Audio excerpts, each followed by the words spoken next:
Boa tarde a todos. Boa tarde a toda a população presente aqui. Cumprimento o presidente em exercício dessa casa, vereador Roger, e em nome dele cumprimento a mesa diretora, todos os meus colegas presentes. E começa esse pronunciamento, pessoal, falando com muita alegria. Com muita alegria porque o vereador Eduardo Prince Júnior, presidente da casa que não está presente no momento, me concedeu a presença em três comissões por mim solicitadas. A comissão, vou resumir os nomes, gente, porque as comissões são muito grandes os nomes, até para a população que está em casa não achar muito chato. A Comissão de Educação, de Cultura, de Esporte e de Lazer, a Comissão de Saúde, Ciência e Meio Ambiente e também a Comissão de Assistência Social. E dentro da comissão tem várias outras minorias e grupos que merecem nossa atenção. Agradeço aos meus colegas vereadores Diego Espina e Ney Burger, que reconheceram que a presidência da Comissão de Educação ficaria boa nas minhas mãos, que eu cuidaria bem dessa comissão, e é isso que eu prometo a todos os trabalhadores da educação do município, não só aos professores, a todos os trabalhadores da educação, a todos os alunos, cuidar muito bem dessa área na nossa cidade, sem esquecer e dando muita atenção à cultura, ao lazer e ao esporte. Pois é.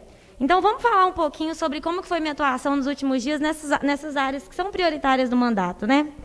Então, gente, na educação, a gente sabe, na Comissão de Educação, junto com a parte de esporte, junto com a parte de cultura, com a parte de lazer, nós temos um grande problema aqui na cidade, que é a questão do Parque da Ilha. O Parque da Ilha que merece a nossa atenção.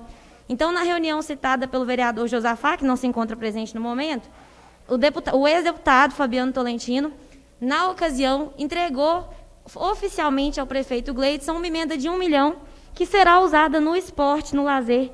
Inclusive, ele já colocou a emenda para ser gasta uma parte preferencialmente no Parque da Ilha, o que é muito interessante porque o secretário de Meio Ambiente tem mantido um olhar muito atencioso ao Parque da Ilha e eu acho que isso vai ser muito bom, vai caminhar junto aos interesses do atual governo e da população, né?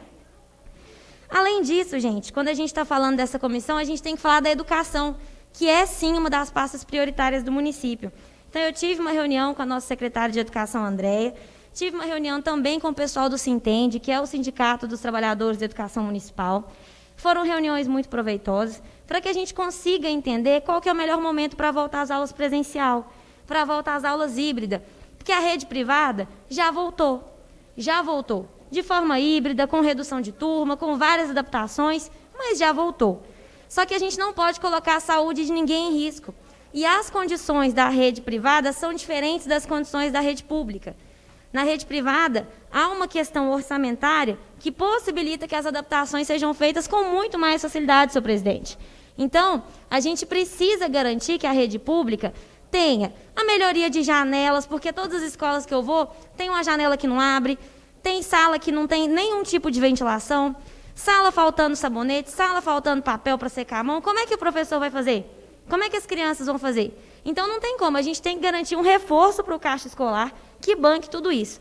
Sem contar, né, gente, a questão da vacinação. Eu acredito piamente que se todo mundo é prioridade, ninguém é prioridade. Mas a questão da vacinação tem que olhar com muito carinho para os trabalhadores do ensino. E não é só professores, como eu disse, é a merendeira, é a moça da limpeza, todo mundo que está envolvido no ambiente escolar, que é um ambiente de aglomeração por natureza. Então, a gente precisa garantir que exista vacina, que se não for inicialmente para todo mundo, para todos os trabalhadores de educação, que eu, por exemplo, sou uma trabalhadora de educação, mas jovem, saudável, sem comorbidade, que seja pelo menos para aquele grupo prioritário, para todos que têm comorbidade, para o professor que tem asma, para o professor que tem bronquite, e que a gente estabeleça, de acordo com os técnicos da saúde, aí são eles que sabem, não é essa vereadora, uma idade de corte. Então, por exemplo, a partir de 45 anos, a partir de 50 anos, todos terão que ser vacinados. Então, é uma conversa que eu já estou em andamento com a secretária de Educação e preciso do apoio da população para que a gente entenda. A volta às aulas é importante, mas a segurança dos nossos professores e trabalhadores de educação também.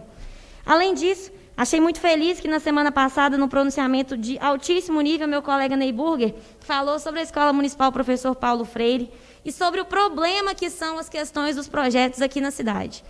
Lá na Escola Professor Paulo Freire, como meu colega falou, a gente tem a quadra, tem a emenda para cobrir a quadra e a gente não tem projeto. Então, assim, gente, a escola está maravilhosa, a diretora, se eu não me engano, é a Josi, faz acontecer, arruma evento, cuida do caixa escolar, a escola está linda, pintada, arrumadinha, gente, e a quadra está lá, caindo aos pedaços, fora do padrão do MEC, com uma emenda de 400 mil do deputado Domingos Sávio, prontinha para ser executada.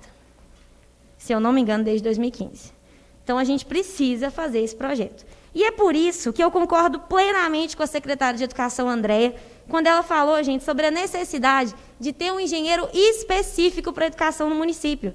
Por quê? São obras diferentes. A obra que você faz para um posto de saúde, o croquis e o projeto de um posto de saúde, o croquis e o projeto de um parque, são completamente diferentes do croquis do projeto de uma escola. E a gente tem corpo técnico qualificado para isso, falta em número, né? Precisa fazer concurso e tal, mas a gente tem um engenheiro lá na prefeitura que tem habilidade para isso e ele deveria ser designado especificamente para a educação. Pelo menos, senhor presidente, até a gente conseguir usar todas essas emendas. Porque senão a gente vai perder emenda por falta de projeto. Isso, gente, isso é um desrespeito com a população, isso é um desrespeito com os profissionais das escolas, isso é um desrespeito também com o próprio deputado, que disponibiliza a emenda dele para depois de anos a emenda não ser usada. Pelo amor de Deus. Aí ele teria mandado para uma cidade que consegue resolver esses negócios e botar esses projetos para andar, né? Mas eu estou muito otimista que a nova gestão vai dar essa importância. Na Comissão da Saúde também tem a parte de meio ambiente que me preocupa muito, né, gente? Então, nós estamos em andamento o Plano Municipal de Arborização. O projeto piloto será no bairro Jardinópolis. É um acordo entre o Executivo e eu tenho conversado muito sobre isso com o nosso secretário de Meio Ambiente. E a gente precisa colocar esse plano para andar, entendendo que o município precisa muito da questão da arborização. Mas, falando de saúde, eu fiz uma visita à Dortrans e é com muita tristeza que eu mostro esse ofício que eles me entregaram, sabe, gente? Nesse ofício, eles contam que os 3 veículos deles, depois eu posso disponibilizar uma cópia nas minhas redes sociais, no meu site, mas eles contam sobre como os carros deles estão para parar a qualquer momento. O convênio deles foi renovado com a prefeitura, semana passada, se eu não me engano, mas eles precisam de um olhar especial para essa questão da manutenção dos carros. Ah, mas é terceiro setor, eles que cuidam das contas deles, eles recebem o valor da prefeitura, eles têm que fazer a manutenção do carro. Todo mundo aqui que tem veículo, me conta como é que está a manutenção do carro nas ruas de Divinópolis. Tá difícil, né, gente? Pois é. Como é que uma organização do terceiro setor, sem fins lucrativos, cuida disso? Então, isso é muito complicado e a gente precisa garantir que o transporte dos nossos pacientes da hemodiálise, que os nossos pacientes que têm problema renal não sejam prejudicados. E a infraestrutura da cidade tem prejudicado muito eles. Lá no bairro Santo André, a gente tem 2 pacientes de hemodiálise, um deles é o meu amigo, o senhor Dercy, já pedi a patrola, o Gustavo mandou a patrolar, porque a Wanda, a Dortrans, sequer conseguia pegar ele em casa. Então, isso é muito complicado, isso tem que ser corrigido, porque o transporte desses pacientes é obrigação do município. O município tem um convênio, a Dortrans faz, mas o município tem que garantir vias de acesso de qualidade, né, gente? Então, vamos trabalhar nesse sentido. Eles rodam até 200 km por dia, para vocês terem noção do tanto que eles andam.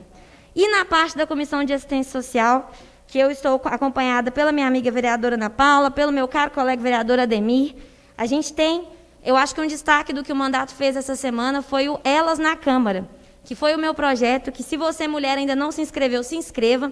Eu quero trazer mulheres para participarem do meu mandato, de forma voluntária e trazendo demandas da cidade inteira, porque essa vereadora não consegue chegar na cidade inteira, assim como nenhum dos meus colegas consegue. Então, vamos inscrever, é um dever cívico ajudar a participar, até para vocês poderem me cobrar, sabendo muito bem tudo que eu estou dando conta de fazer ou não. E, por último, para encerrar com uma comemoração, é que o deputado Cleitinho destinou um carro para o Instituto Helena Antipoff por intermédio dessa vereadora. Então, graças ao meu pedido, à minha solicitação, o Instituto Helena Antipoff faz um trabalho muito legal. Então, assim, Juliano, o pessoal do Instituto, eles merecem mesmo essa emenda e é muito importante que o deputado reconheça como reconheceu a grandeza do trabalho deles. Então, senhor presidente, acho que a gente tem um início de fevereiro muito positivo. As comissões acho que ficaram muito legais, respeitaram as características de cada vereador e o que cada vereador é bom para fazer, né? Então, eu estou muito animada, muito satisfeita de contar com cada um dos colegas dessa casa e otimista, porque essa pode ser a melhor legislatura que essa cidade já teve. Então, pessoal, muito obrigada. Obrigado, senhor presidente. Obrigado a todo mundo que assistiu em casa ou aqui. Muito obrigado, Cumprimento